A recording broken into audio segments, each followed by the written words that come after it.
कहानी की शुरुआत होती है एक बेहद खूबसूरत, शांत और ईमानदार लोगों से भरे गांव से। उसी गांव में रहते थे दो छोटे मासूम बच्चे, राय स्टार और ज्ञान भाई। इन दोनों का बचपन आसान नहीं था। किस्मत ने इनके साथ बेरहमी दिखाई थी, क्योंकि इनके माता पिता इन्हें छोड़कर हमेशा के लिए चले गए थे। अब इनका जीवन था सड़कों पर जूते साफ करना, और वही मेहनत इनका पेट पालती थी। एक दिन एक चमचमाती लग्जरी कार उनकी छोटी सी दुकान के सामने आकर रुकती है। तभी उस गाड़ी से उतरता है एक घमंडी और अमीर आदमी, हर्ष। वह अकड़ते हुए ज्ञान भाई से कहता है, ए छोकरा, चल मेरा जूता साफ कर। ज्ञान बिना कुछ कहे झुककर जूता साफ करने लगता है, लेकिन गलती से कीचड़ उसके महंगे कपड़ों पर लग जाता है। हर्ष गुस्से से लाल होकर एक जोरदार थप्पड़ मारता है। साले गरीब, पता है ये कपड़े कितने महंगे हैं? वह चला जाता है। ज्ञान भाई दर्द भरी आवाज में कहता है, भाई एक दिन हम इतने अमीर बनेंगे कि ये लोग हमसे नौकरी मांगेंगे, और उस दिन हम इन्हें उनकी औकात याद दिलाएंगे। 20 साल बाद एक नया आधुनिक गांव, जहां एक राजमहल जैसा घर खड़ा है। उस महल के मालिक कोई और नहीं, वही दो दोस्त राय स्टार और ज्ञान भाई हैं। अब वे शहर के सबसे बड़े बिजनेसमैन बन चुके हैं। पूरा गांव उनकी इज्जत करता है। हर बड़ा फैसला उनकी सलाह से होता है। एक दिन महल के बाहर आकर रुकती है एक पुरानी और जर्जर कार। उसमें से उतरता है हर्ष और उसे काम चाहिए। वो हाथ जोड़कर कहता है, एक जरूरी काम है जो सिर्फ आप कर सकते हैं। राय स्टार शांति से कहता है, काम मैं कर दूंगा,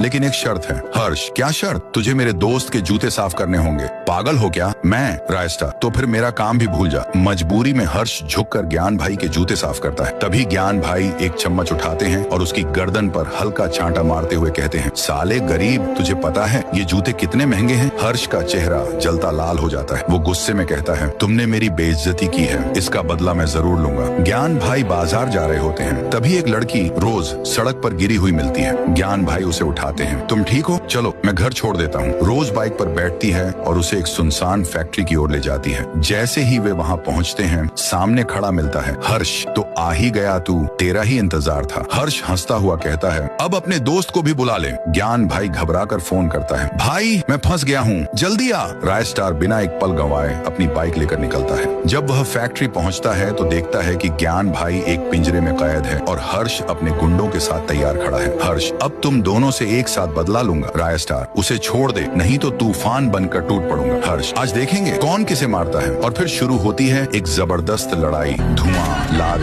से गोलियां, अंत में धुआं छंटता है। हर्ष अपने आदमियों के साथ जमीन पर गिरा होता है। राय स्टार और ज्ञान भाई शेरों की तरह खड़े होते हैं।